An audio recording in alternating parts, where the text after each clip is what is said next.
السلام علیکم ورحمۃ اللہ وبرکاتہ۔ بسم اللہ والصلاۃ والسلام علی رسول اللہ، اما بعد۔ ریاض الصالحین کا 13واں باب، باب فی بیان کثرت طرق الخیر، اس سے آج ہماری حدیث نمبر 14 ہے۔ کتاب کی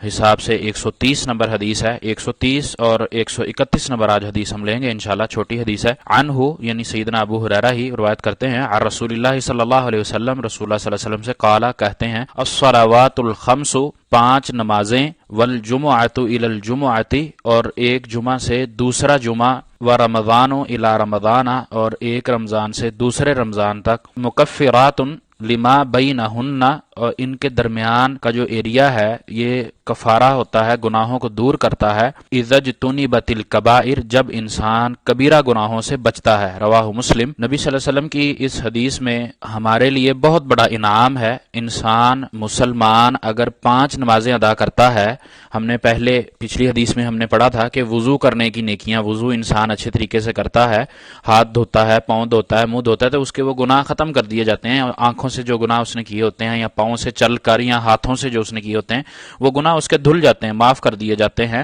نکل جاتے ہیں۔ اسی طرح انسان اچھے طریقے سے وضو کرنے کے بعد جب نماز پڑھے گا، ایک مسلمان مومن جب نماز کے لیے کھڑا ہوتا ہے تو وہ ہر نماز کے دورانیے میں جو اس سے غلطی سرزد ہو جائے گی وہ 5 نمازیں ادا کرنے سے معاف کر دی جائے گی۔ اسی طرح جمعے سے جمعے کے درمیان وہ جمعے کا اہتمام کرے گا، یہ بھی ہم نے پیچھے پڑھا ہے کہ جمعہ اچھے طریقے سے سننا ہے، خاموشی سے سننا ہے، امام کے شروع کرنے سے پہلے پہنچنا ہے۔ جمعے سے جمعے کے درمیان جو اس ہفتے میں اس سے گناہ ہوئے وہ معاف کر دیے جائیں گے۔ اسی طرح رمضان سے رمضان یعنی سال کے بھی یہ بھی معاف کر دیے جائیں گے، لیکن اس کے لیے ایک شرط رکھی کہ وہ کبیرہ گناہوں سے بچے گا۔ یہ امت محمدیہ کے لیے اللہ تعالیٰ نے بہت بڑے بڑے انعامات اتارے ہیں، یہ ہماری محرومی ہوگی اگر ہم انعامات سے فائدہ نہ اٹھا سکیں، اللہ تعالیٰ کی ان آفر سے ہم فائدہ نہ اٹھا سکیں، اپنے آپ کو ہم گناہوں سے نہ بخشوا سکیں اور اپنے آپ کو سرخرو نہ کر سکیں، تو یہ ہماری ہلاکت ہی ہے، اس کے علاوہ اور کچھ نہیں کہا جا سکتا۔ اس طرح حدیث نمبر 131 ہے، عنہ قال یعنی سیدنا ابو ہریرہ رضی اللہ عنہ روایت کر رہے ہیں، قال رسول اللہ صلی اللہ علیہ وسلم کہ رسول اللہ صلی اللہ علیہ وسلم نے فرمایا، الا ادلکم علی ما یمحو اللہ بہ الخطایا، اللہ کے نبی علیہ الصلوۃ والسلام اپنے صحابہ سے مخاطب ہو کر کہتے ہیں، کیا میں تمہیں ایسے اعمال نہ بتلاؤں جن کے کرنے سے اللہ گناہ مٹا دیتا ہے، یمحو اللہ بہ الخطایا یعنی گناہوں کو مٹا دیا جاتا ہے، ویرفع بہ الدرجات صرف گناہ مٹایا نہیں جاتے بلکہ درجات کو بھی بلند کیا جاتا ہے۔ قالوا صحابہ تو اس انتظار میں ہوتے تھے، کہتے یا رسول اللہ، قالوا بلا یا رسول اللہ، بے شک اللہ کے نبی علیہ الصلوۃ والسلام ضرور بتلائیے۔ قال اللہ کے نبی علیہ الصلوۃ والسلام نے فرمایا، اسباغ الوضوء علی المکارہ،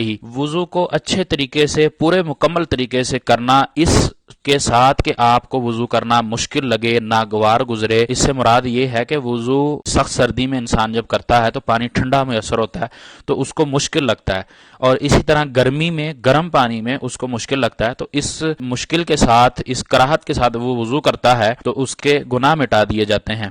وکثرت الخطا الی المساجد اور اسی طرح وہ جب قدم اپنے چلتا ہے مسجد کی طرف، مساجد کی طرف قدم اٹھانے کی کثرت ہوتی ہے، وانتظار الصلاۃ بعد الصلاۃ اسی طرح ایک نماز کے بعد دوسری نماز کا انتظار کرنا، فذالکم الرباط پس یہ سرحد پر مورچہ زن رہنے کی طرح ہے۔ رواہ مسلم، یہ صحیح مسلم کی حدیث ہے۔ اس حدیث میں اللہ کے نبی علیہ الصلوۃ والسلام جو ہمیں بتا رہے ہیں وہ یہ کہ انسان کے اللہ تعالی صرف گناہ ہی معاف نہیں کرتا بلکہ اس کے ساتھ اس کے درجات بھی بلند ہوتے ہیں۔ اس کی جو شرطیں ہیں وہ اچھی طرح وضو کرنا، سردی یا گرمی میں اپنے آپ پر سختی کرنا، اپنے آپ پر برداشت کرنا، اس سختی کو، اس ٹھنڈے پانی، گرم پانی کو اپنے اوپر برداشت کرتے ہوئے اچھے طریقے سے وضو کرنا، پورا مکمل وضو کرنا، اور پھر مسجد کی طرف کثرت سے سفر کرنا۔ اگرچہ مسجد کے پاس انسان کا گھر ہو تو اس کو زیادہ سہولت میسر ہوتی ہے بنسبت اس کے کہ جو دور سے آتا ہے، لیکن جو دور سے مسجد کی طرف آتا ہے باجماعت نماز ادا کرنے کے لیے اس کو زیادہ اجر ہے،